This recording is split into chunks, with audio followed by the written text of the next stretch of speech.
Walking through dealerships lately feels different. There's a tension in the air that wasn't there 2 years ago. Sales managers are offering discounts I've never seen before in SUVs that used to sell within days of arriving. I've been in this business for 15 years, buying, selling, and consulting on thousands of vehicles, and what's happening right now with these 7 SUVs is unprecedented. We're not talking about obscure models nobody's heard of. These are mainstream names from brands you trust, sitting on lots for months, racking up floor plan interest that's eating dealerships alive. The reasons range from catastrophic reliability issues to resale values dropping faster than a stone in water. Some have hidden costs that don't show up until you're already locked into payments. Others have been completely overshadowed by better alternatives at similar or even lower price points. This isn't speculation. This is what's actually happening on the ground right now in 2026. Number 1. Jeep Compass. The Jeep Compass has become the poster child for what happens when reputation can't carry a problematic vehicle anymore. Dealers are sitting on 2025 and 2026 models with price cuts exceeding $6,000, and they're still not moving. The 9-speed automatic transmission continues to be a nightmare, with shuddering, hesitation, and outright failures reported well before 50,000 miles. I've personally seen trade-ins with transmission replacements under warranty, only to have the same issues return months later. The interior quality feels cheap compared to competitors like the Mazda CX-50 or even the Hyundai Tucson, both offering better materials at similar price points. Fuel economy is mediocre at best, and the infotainment system lags like it's running on outdated hardware. What really kills the Compass is resale value, dropping 35 to 40% in just 3 years. Dealers know this. Buyers are finally catching on. And that's why these sit unsold while shoppers walk right past them to something more reliable. But there's another SUV facing even worse problems. Number 2. Volkswagen Atlas. The Volkswagen Atlas looked promising on paper, spacious, 3-row seating, and decent features. But the reality has been a maintenance money pit that's scaring away buyers in droves. The 2.0-liter turbocharged 4-cylinder engine, which most base models come with, is underpowered for a vehicle this size, struggling with merging and highway passing. What's worse is the timing chain and oil consumption issues plaguing both the 4-cylinder and V6 engines after 60,000 miles. I've watched owners spend $3,000 to $5,000 on repairs that should never happen on a vehicle under 100,000 miles. The electronics are another disaster, with infotainment freezes, backup camera failures, and sensor malfunctions becoming almost expected. Volkswagen's warranty is decent, but once you're out of coverage, repair costs are import-level expensive without import-level reliability. Depreciation is brutal, losing nearly half its value in 4 years, making financing underwater almost immediately. Dealers are offering lease deals that seem too good to be true because they're desperate to move inventory before these depreciate even further. And speaking of depreciation, nightmares. Number 3, Nissan Rogue. The Nissan Rogue was once America's best-selling SUV, but that crown has fallen off hard in 2026, and dealers are feeling it. The continuously variable transmission, or CVT, remains the Achilles heel with failure rates that should honestly be considered unacceptable for a modern vehicle. I've seen Rogues with under 80,000 miles needing complete CVT replacements costing upwards of $4,000, often just outside warranty coverage. Nissan extended warranties on some model years, but that's a red flag, not a solution. The interior materials feel dated and cheap compared to what Honda, Toyota, and Mazda are offering at the same price point. Blind spot visibility is poor, the rear seat legroom is tight for a compact SUV, and the overall driving experience feels numb and disconnected. What's really hurting the Rogue now is buyer education. People have done their research, read the complaints, and they're choosing CR-Vs, RAV4s, and CX-5s instead. Dealers are stuck with inventory nobody wants, offering rebates and incentives that still can't compete with the peace of mind a more reliable competitor offers, but reliability isn't the only reason SUVs are sitting unsold. Number 4. Chevrolet Trailblazer. The Chevrolet Trailblazer entered the market trying to ride the wave of subcompact SUV popularity, but it's become a textbook example of cost-cutting gone wrong. The base 1.2-liter turbocharged three-cylinder engine is gutless, struggling to move the vehicle with any authority, especially with passengers or cargo. The 1.3-liter turbo is slightly better but still underwhelming and plagued with reports of excessive oil consumption and engine misfires.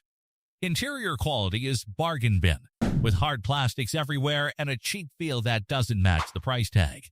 The infotainment system is slow and glitchy, often requiring hard resets just to function properly. What's killing the Trailblazer at dealerships is the competition. The Mazda CX-30, Hyundai Kona, and even Kia Seltos offer significantly better build quality, performance, and features for the same or less money. Resale values are tanking because informed buyers know this SUV doesn't hold up, and trade-in offers are depressingly low after just 2 or 3 years of ownership. Dealers are bundling incentives and rebates, sometimes exceeding $4,000, and they're still struggling to move units. And then there's an SUV from a brand that used to mean reliability.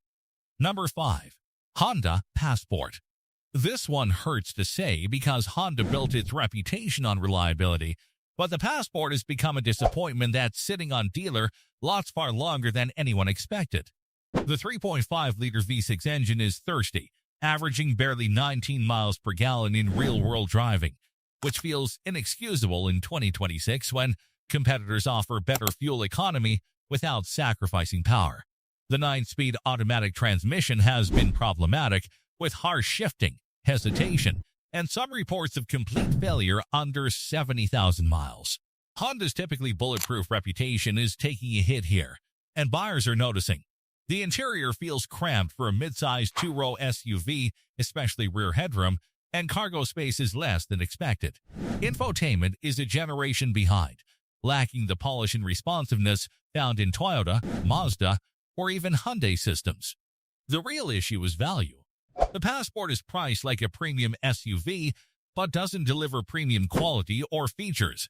Shoppers are cross-shopping the Toyota Grand Highlander, Mazda CX-90, or even the Hyundai Palisade, and finding more space, better tech, and similar or better reliability for comparable money. Dealers are quietly offering significant discounts, but the Passport's lack of a compelling reason to buy is leaving it in the shadows, though there's one luxury brand suffering even more. Number 6. Cadillac XT5. Cadillac's XT5 was supposed to compete with the Lexus RX and Acura MDX, but it's failing miserably, and dealerships are loaded with unsold inventory they can't move even with heavy discounting. The 2.0-liter turbocharged 4-cylinder base engine feels anemic for a luxury SUV, lacking the refinement and power buyers expect at this price point. The 3.6-liter V6 option is better but thirsty and outdated compared to the smooth, efficient powertrains in German and Japanese competitors. Build quality is inconsistent, with reports of electrical gremlins, infotainment crashes, and trim pieces that rattle or fall off within the first year. For a vehicle wearing a luxury badge and a luxury price tag, this is unacceptable. The interior, while visually appealing, uses cheaper materials than you'd find in a comparably priced Audi Q5 or BMW X3. Resale value is catastrophic, dropping 40 to 50% in just 4 years, making leasing a gamble and buying outright financial suicide. Cadillac's brand perception is weakened significantly, and the XT5 embodies why. It's a half-hearted effort in a segment where competitors are bringing their absolute best. Dealers are practically begging buyers to consider it, slashing prices by $8,000 to $10,000, and even then, shoppers are walking away. But the final SUV on this list might be the worst of all. Number 7. Mitsubishi Outlander. The Mitsubishi Outlander is the definition of a forgotten SUV, languishing on dealer lots because buyers simply have no compelling reason to choose it over literally anything else. The 2.5-liter 4-cylinder engine is underpowered for a 3-row SUV, struggling with acceleration and highway merging, making it feel unsafe in certain driving situations. The continuously variable transmission is uninspiring and lacks the responsiveness you'd want, especially when you need quick power. Interior quality is bottom tier, with cheap plastics, uncomfortable seats, and a third row so cramped it's only suitable for small children on short trips. Mitsubishi's brand reputation in North America has faded to near irrelevance with a weak dealer network and concerns about long-term parts availability and support. Resale value is abysmal, often losing 50% or more in just 3 years, making financing a nightmare and trade-ins heartbreaking. The tech is outdated, the safety features are basic compared to competitors, and the overall ownership experience feels like settling. Dealers are offering massive rebates, 0% financing, and extended warranties just to move these off the lot, but educated buyers know better. When you can get a Honda CR-V, Toyota RAV4, Mazda CX-50, or Hyundai Santa Fe for similar money with better everything, the Outlander doesn't stand a chance, and that's exactly why dealers are panicking. These 7 SUVs aren't just slow sellers, they're warnings. Warnings about what happens when automakers cut corners, ignore quality control, or simply fail to keep up with what modern buyers actually want and need. I've been in this industry long enough to see trends come and go, but what's happening in 2026 is different. Buyers are more informed than ever. They're reading reviews, checking reliability ratings, comparing resale values, and making smarter decisions. Dealers are stuck holding inventory that represents poor value, questionable reliability, or both, and no amount of discounting can fix a fundamentally flawed product.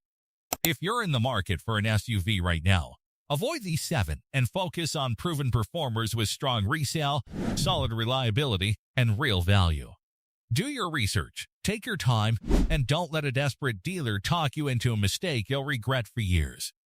If this video helped you dodge a bullet, hit that like button, subscribe to Car Care Nest for more honest, no-nonsense car advice, and drop a comment telling me which SUV you'd never buy.